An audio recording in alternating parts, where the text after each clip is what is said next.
Hey X, I used to serve in the armed forces, mainly with NATO back in the day. Yes, I'm a Europor. Fuck you American cooklords. This isn't something that I've really shared before aside from my wife and one or two close friends. One was actually there. The other took part in other NATO operations.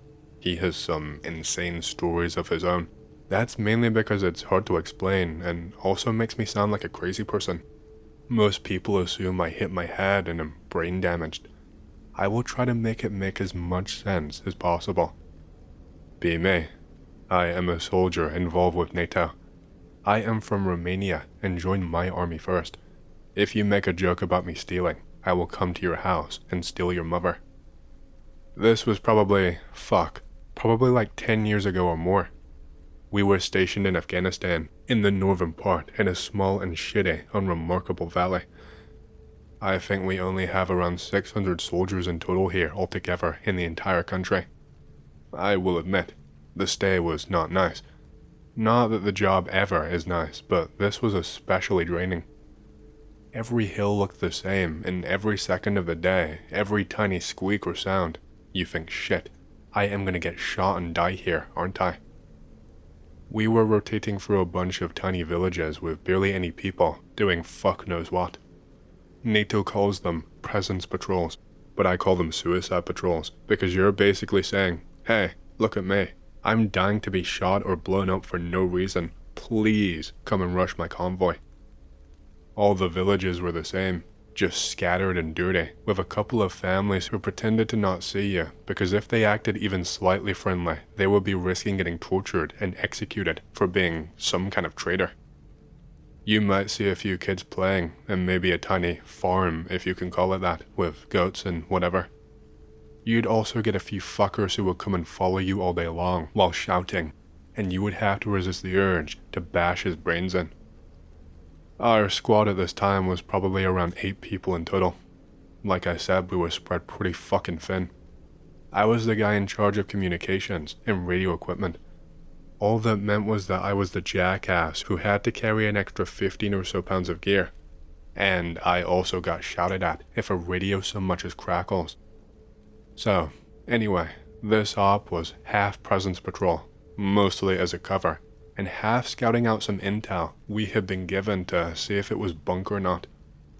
We got a short briefing about possible insurgents using a cluster of abandoned compounds near a dried up irrigation ditch.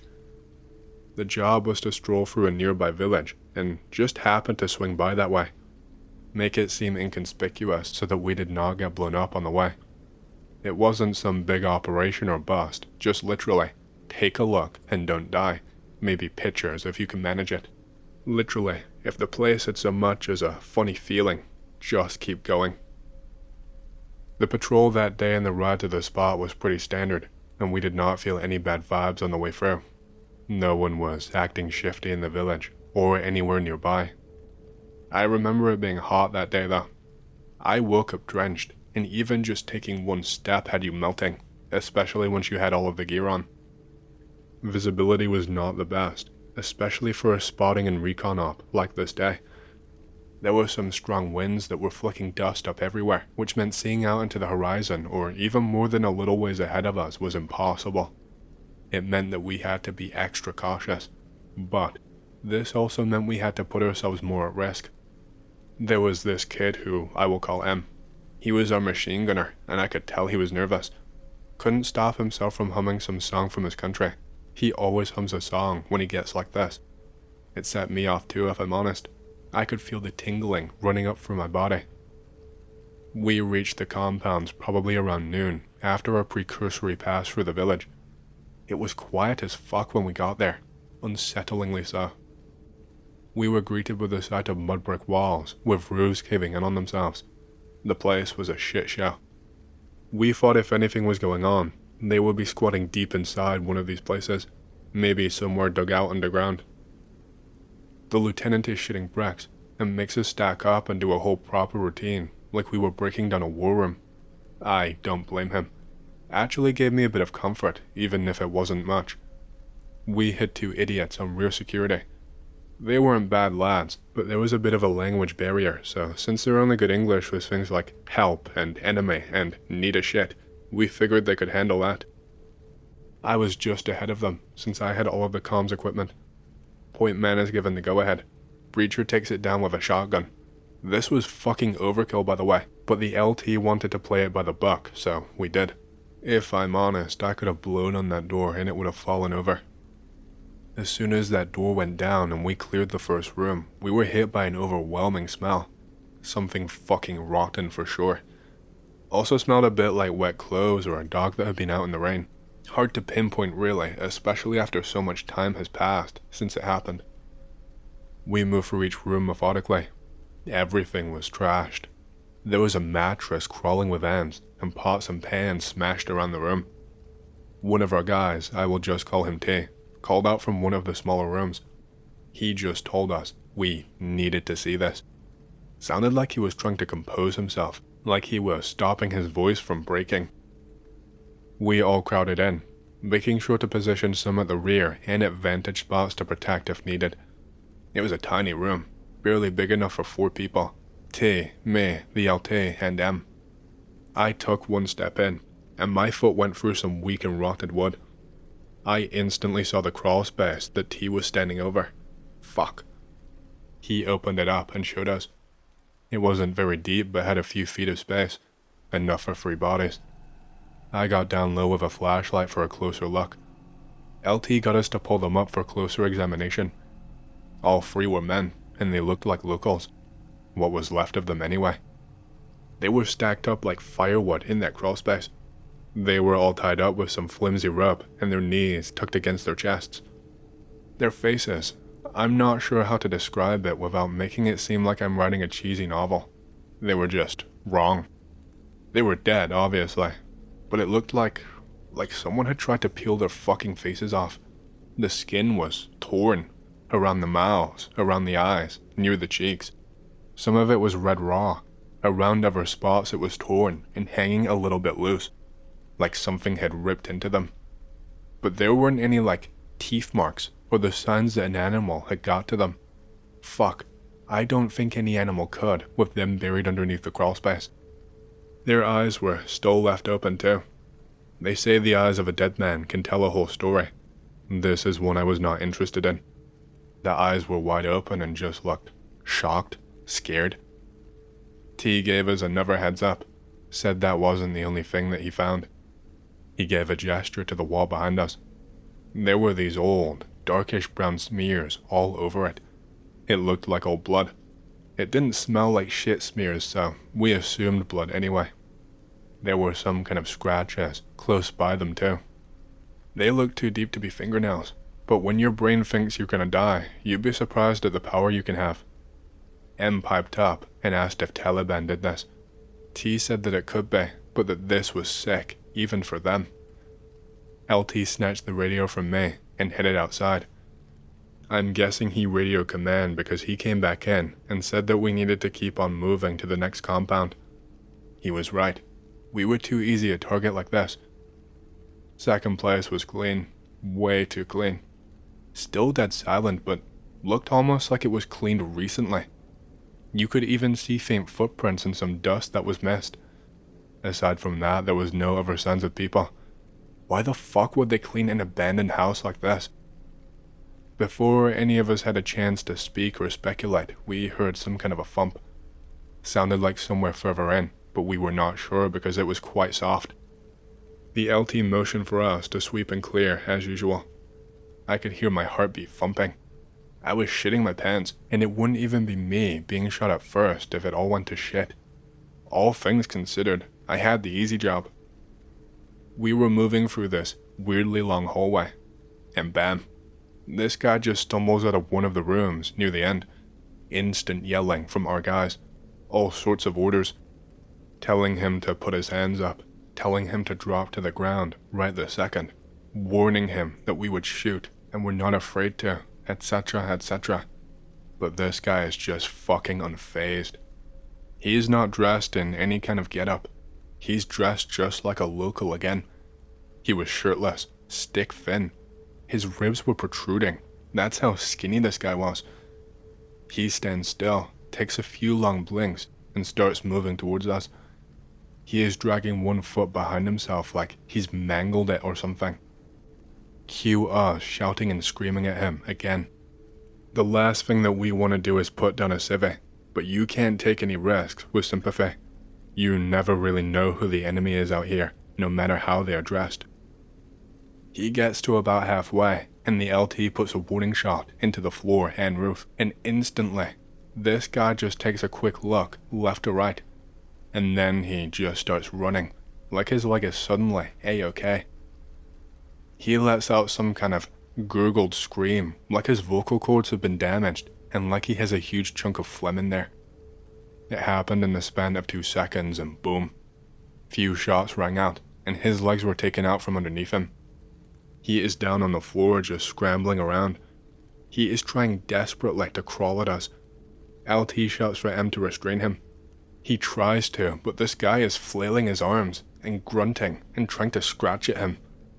At one point, M crouches down with some rope, and this guy just sinks his teeth right into the rope and will not let go. He is shaking it side to side with his head like a rabid dog. We try talking to him, but he is not responding. M is trying desperately to stop him without hurting him, but this guy leverages his weight, and along with the rope M is holding, M gets tackled to the ground. The rope ended up wrapping around his legs. This guy rapidly crawls and ends up on M's chest. Boom. LT just puts a bullet in this guy, and he is gone. He didn't want to, but it was clear that he was out of his mind. We searched the body, and this dude had nothing on him. No kind of weapon, no kind of gear, no knife, no gun. Nothing he could have used to harm us or kill us. We examined the body. The wrists were really purple, like he had something tied tight around them for a long time.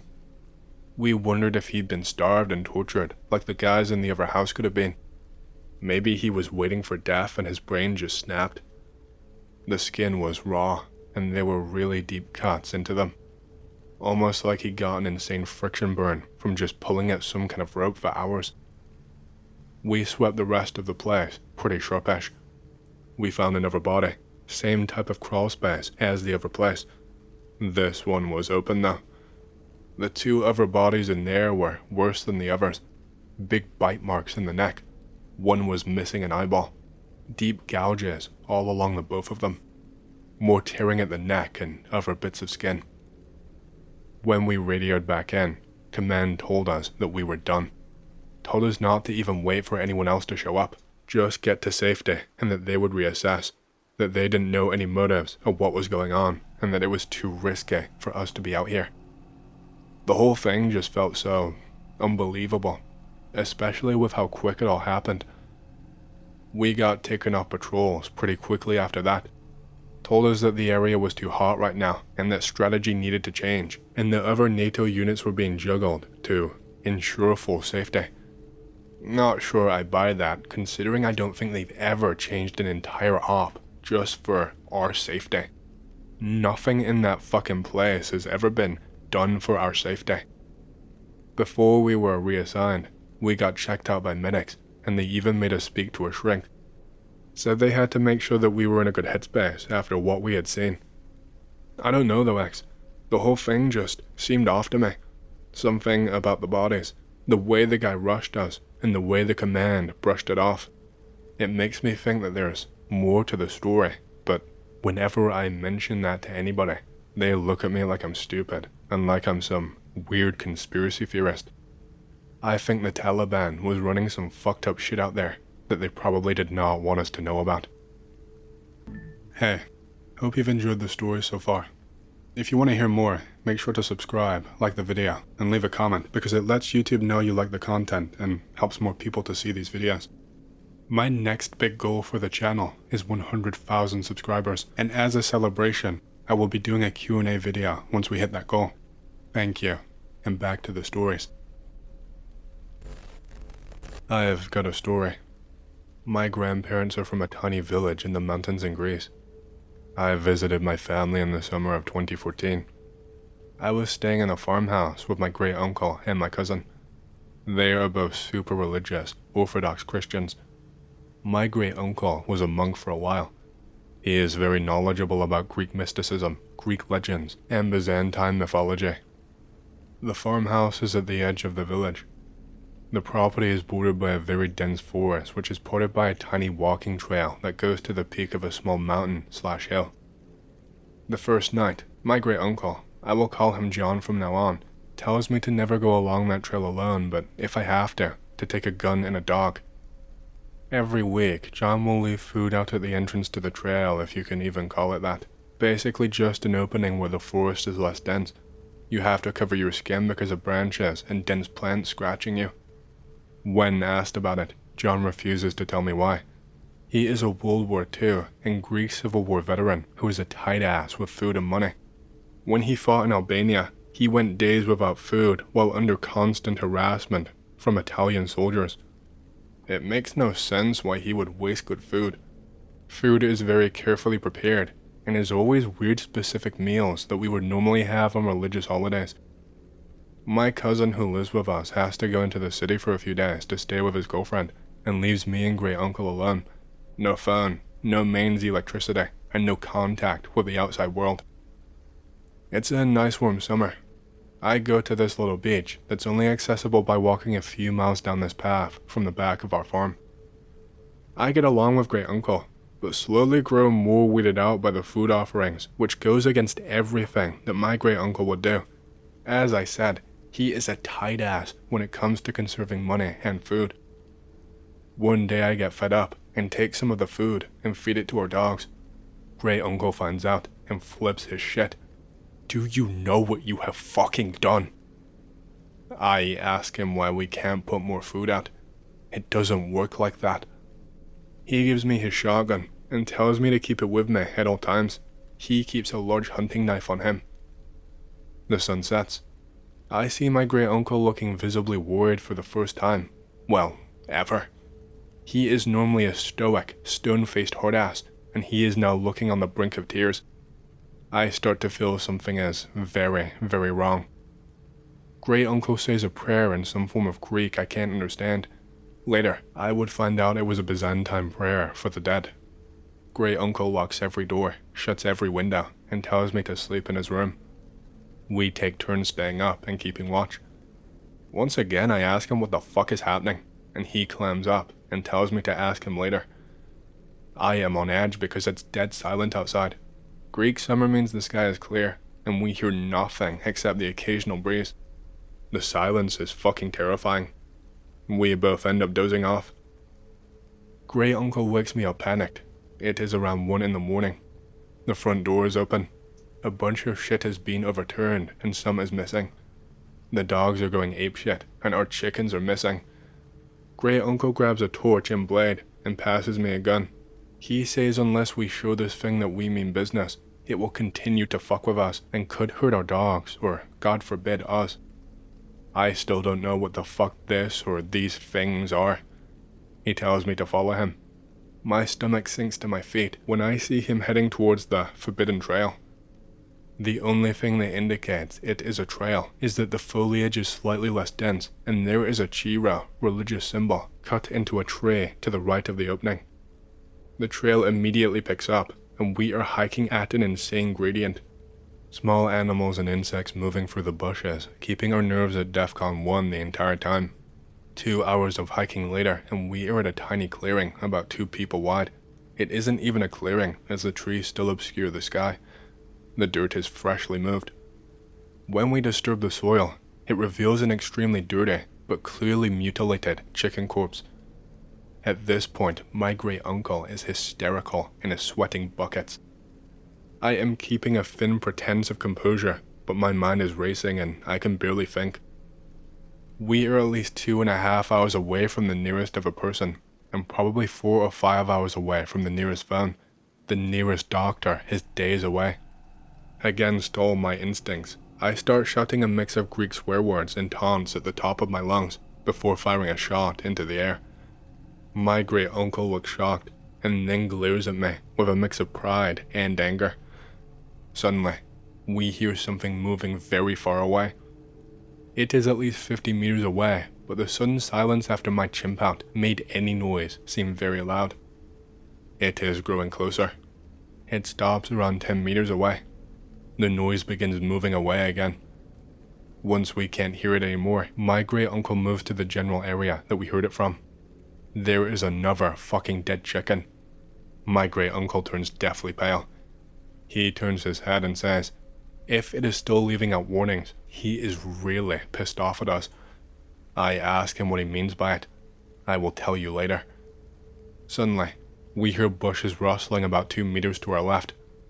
Without warning, my great uncle drops onto his belly and yanks me down with him. It is here I get my only glimpse of this thing.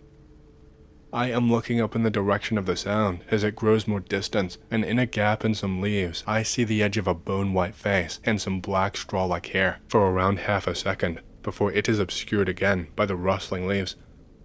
The head is around 8 foot off the ground near the top of a small tree for this forest. At this point, I am questioning my reality and am convinced this is a dream. My great uncle does not say anything, but I can tell he saw as well. He silently gestures to get up. We turn around and spend the next 3 hours heading back. Despite being downhill, we come down much slower and much more cautious. Honestly, it was the longest 3 hours of my life. It felt like an entire day. When we get home, the sun is rising, and our dogs are cowering in their housing. The back door to our house is now open. It was closed when we left. The realization that there were more than one of these things makes my blood freeze. My great uncle mouths profanities as he enters a small shed. Following close behind, I see the shed, about 2 by 3 meters, is full of sacks of lime and salt. At least 10 bags of salt. My great uncle hands me a bag of lime and tells me to start spreading it around entrances. I ask him what he means by entrances. He is annoyed and says anything that you enter or exit. I end up spending over 2 hours spreading lime at the entrance to our farm, the entrance to the Forbidden Trail, the entrance to the beach trail, the doors to our house, the chicken coops, and the dog kennels. My great uncle is content with this. While I was spreading lime, he placed salt at various spots around our farm. We head into town and purchase food and ammo. I ask why he can't just stay with someone else for a few days. Great uncle tells me the things will view it as a sign of surrender and will kill the dogs before trashing our farm, and if we re-enter, they will kill us on sight.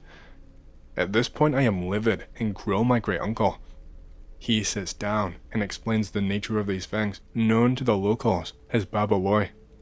They supposedly take a humanoid form, but are not human in any sense of the word. They are the manifestations of the souls of those who have committed evil, condemned to eternity on earth.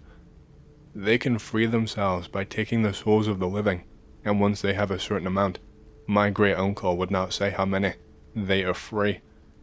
They are hostile to every form of living thing. Essentially, they are the personification of the malignant, negative parts of a person's soul. They are repelled by limestone, large fires, and white rabbits. They can't feel or see lime, which makes it the ideal repellent. To placate them, you can leave out food or animals for them to eat, and they will repay you by steering clear of you and harassing someone else. If you give them food but suddenly stop, they almost always seek vengeance. They are even more hostile than to people who do not give them food at all, and nearly always either kill or drive off their victims from their farms.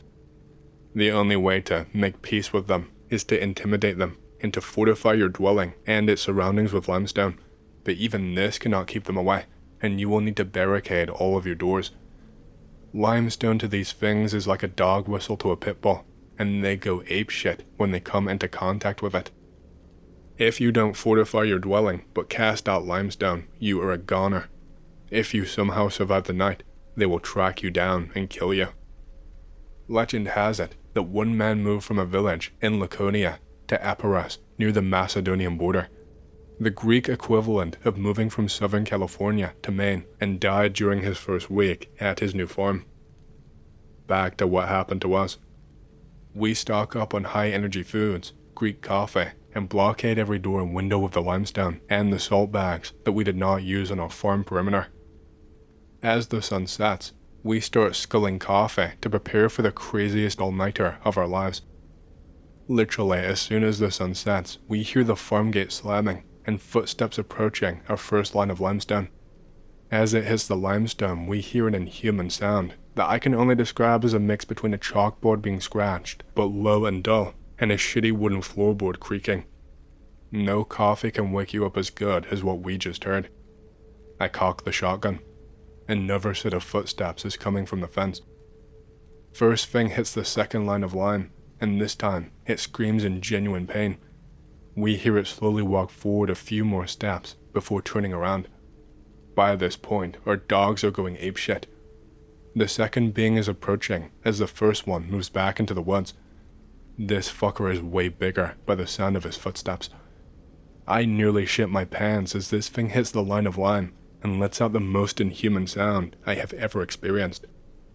The sound is so unnerving, it makes the first thing sound like a lullaby by comparison. I cover my ears as it approaches the second line. Wait for what feels like a year. Hear nothing. My great uncle cracks a giant grin. We win. We still take turns as sentry, but we are much more relaxed, at least for grown men who have just dealt with fucking literal demons. As soon as the sun rises, we take the sacks down from doors and windows, and we give our terrified dogs some food before leaving food at the entrance to the forest. We spend a day unwinding at the beach and try to forget about my experience. The next night is uneventful, and the following morning the bowl of food, mostly tomatoes and capsicum and olive oil, is missing. Despite this being the most normal thing to happen in the past few days, I decide to cut my stay short and spend the rest of my trip in a nearby town in a shitty motel with broken air conditioning and spiders in every crevice. As I say my goodbyes and prepare to drive out, I notice one thing which chills my blood to this day. The lines of limestone we left last night have no footprints or anything else that indicates something walked through it. Be me. I am Native American. I am Anishinaabe from northern Minnesota. My grandfather and I are hunting in the woods. It's after an October rain. We are following real fresh deer tracks. We stalk nearly half a mile when suddenly we hear an owl hooting. Ah, shit. Now, in Anishinaabe culture, owls are not inherently evil omens, but messengers from the Great Spirit, Gitchimanadu, and other spirits, but in some cases can transmit bad medicine, curse, onto folks when used in wicked ways by medicine men, shaman. Grandfather, being a traditional native, puts down tobacco and advises me to do the same. We continue on our hunt. Suddenly, again, hear an owl. Look up in a nearby tall pine tree and see it. It's really large. It just blankly stares at us. Mind you, this is during the day, early afternoon. Grandfather is staring back at it. He tells me to turn around and head back. We hike back to the vehicle. Nearing the trail we last parked, and suddenly hear a grunting noise to the right in a small clearing by the pond. There is a very sick-looking and scrawny doe about 75 yards away. Grandfather, seeing this animal is suffering, decides to end its misery. The doe is broadside as well. Grandpa is a lifelong hunter, so it's an easy kill. He shoots. He looks up shocked. The bullet went right through it. The deer just lifts up its head and looks up at us. He bolts another round. Click. Bolts another round. Same thing. Click. He is confused as fuck. This is a new rifle and the ammo is right out of the box. Bolts the last round. Fires. Missed. See dirt kick up behind the doe. The doe is just standing there, still facing us. Grandfather, with a look of understanding, quietly shoulders his rifle. Without a word, he heads back to the truck. Get inside. We make our way back home without really saying a word. After an hour drive, we arrive back home.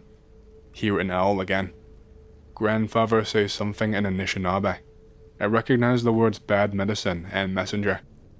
He loads the rifle again and goes towards where the owl was heard. He wants me to follow him. We are nearing the edge of the yard when we hear some branches rustling. Near an old oak tree, we see this large owl again, blankly staring. Grandfather stops, aims, and shoots.